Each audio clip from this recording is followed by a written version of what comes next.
ایک دوسرے کو عزت دو، برداشت کرو۔ میرے نبی نے فرمایا بہترین مسلمان وہ ہے جو بیوی سے اچھا سلوک کرتا ہو، اور بیوی سے فرمایا میری شریعت میں سجدہ ہوتا تو بیوی سے کہتا خامند کو سجدہ کر۔ بہترین صدقہ اولاد کی تربیت ہے۔ پورا گھر میرے نبی نے نقشہ، ہر ایک کی قیمت بتائی۔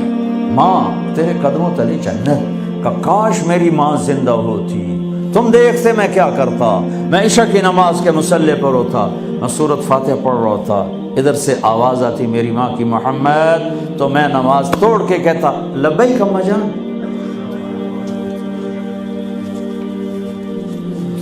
باپ کا تیرے جنت کا دروازہ ہے، باپ تیری جنت کا دروازہ ہے، کھولنا توڑنا نہیں، کھولنا توڑنا نہیں، توڑ دیا تو جنت میں نہ جا سکو گے۔ سب سے بہترین مسلمان جو بیوی سے اچھا سلوک کرے، سب سے بہترین عورت جو اپنے خامند کی منشا کو دیکھے۔ پھر آپ نے ایک عجب بات فرمائی جو معاشرے میں بہت بوجھ بنتا ہے جس کا، ہاں بھائی تمہیں ایسا صدقہ بتاؤں جس سے بڑھ کے کوئی صدقہ نہیں، تمہیں ایسا صدقہ بتاؤں جس سے بڑھ کے کوئی صدقہ نہیں۔ انہوں نے کہا جی کیا؟ کہا الابنۃ المردودہ، جس کی بیٹی کو طلاق ہو گئی یا بیوہ ہو گئی اور گھر واپس آ گئی ماں باپ کے، یا ماں باپ نہیں ہے تو بھائی ہیں، وہ ایک بوجھ بنتی ہے ماں باپ پر بھی، اور بھائی تو ویسے ہی باغی ہو جاتے ہیں۔ میرے نبی نے فرمایا اس بچی پہ خرچ کرنا کائنات کا سب سے افضل صدقہ ہے۔ گھر، ایک گھر کیسے چلتا ہے؟ ہمارے ہاں پنجاب، سندھ، بلوچستان سرحد میں بہنوں کو وراثت میں کوئی حصہ نہیں ملتا، سب بھائی کھا جاتے ہیں۔ میرے نبی نے فرمایا جس کو اللہ نے 2 بہنیں دیں اس نے ان کا حق ادا کیا، شادی کی حق ادا کیا۔ ماں باپ کی وراثت میں سے ہوتا ہے، اگر میں نے کوئی خود کمایا ہے اس میں بہنوں کا حق نہیں، ماں باپ سے اگر 1 روپیہ بھی آیا ہے تقسیم کیا جائے گا۔ جس نے بہنوں کا حق ادا کیا، شادی کی حق ادا کیا، اس پہ جنت واجب ہو گئی۔ جس کو اللہ نے 3 بیٹیاں دی، اس نے ان کی ڈولی اٹھائی، وہ جنت میں میرے ساتھ یوں ہوگا۔ ایک بولے اگر 2 ہوں، کہ جس نے 2 بیٹیوں کی شادی کی وہ بھی ایسے ہوگا۔ اللہ بھلا کرے۔ ایک صحابی کا کہ جس کی 1 ہو، کہ جس کی 1 ہے، اگر اس نے اس کو عزت سے رخصت کیا تو وہ بھی میرے ساتھ ایسے ہی ہوگا۔ پھر کئی بچیوں کو طلاق پڑی ہے کہ اس کو بیٹا نہیں ہوتا۔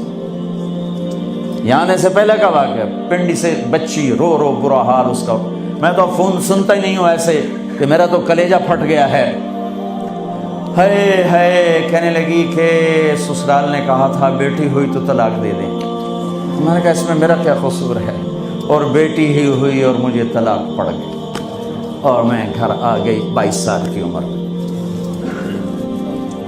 بیٹی دینے والا اللہ اور ظلم کرنے والا سسرال۔ میرے نبی کو اللہ نے بیٹے دے کے اٹھا لیے، قاسم اٹھا لیے، عبداللہ اٹھا لیے، ابراہیم اٹھا لیے، 4 بیٹیاں دی، 3 زندگی میں اٹھا لی، زینب، ام کلثوم، رقیہ، تینوں آنکھوں کے سامنے چلی گئیں۔ فاطمہ سے نسل چلی، آپ نے فرمایا لوگوں کی نسل بیٹے سے چلتی ہے، میری نسل میری بیٹی فاطمہ سے چلی۔ اس لعنت کو دھویا۔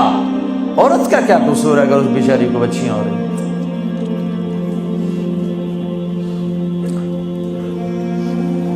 جس نے اپنی بہنوں کو حق ادا کیا، جس نے بیٹیوں کو ڈولے میں بٹھایا، ان کا حق ادا کیا، کہ جنت میں یوں ہو جائے گا۔ بہنوں کو دینا اتنا ضروری ہے، حرام ہو جاتی ہے روٹی۔ میں نے مولانا جمشید صاحب میرے استاد ہیں، میں نے ان سے تفسیر پڑھی۔ میں ایک دن شہد کی بوتل لے کر گیا، پرانی بات ہے 76-77۔ میں نے کہا حضرت یہ ہدیہ ہے۔ فرمایا کہاں سے لائے ہو؟ کہ میرے اپنے باپ کا۔ فرمایا تیرے باپ نے اپنی بہنوں کو، تیرے باپ نے اپنی بہن یعنی میری پھوپھیوں کو تیرے باپ نے اپنی بہنوں کو زمین میں سے حصہ دیا تھا؟ یہ سوال کیوں کیا؟ 10 روپے کی شہد کی بوتل تھی اس وقت، کہ اگر دیا تھا تو یہ میں لے لوں گا، اگر نہیں دیا تو پھر یہ حرام ہے، میں نہیں لوں گا۔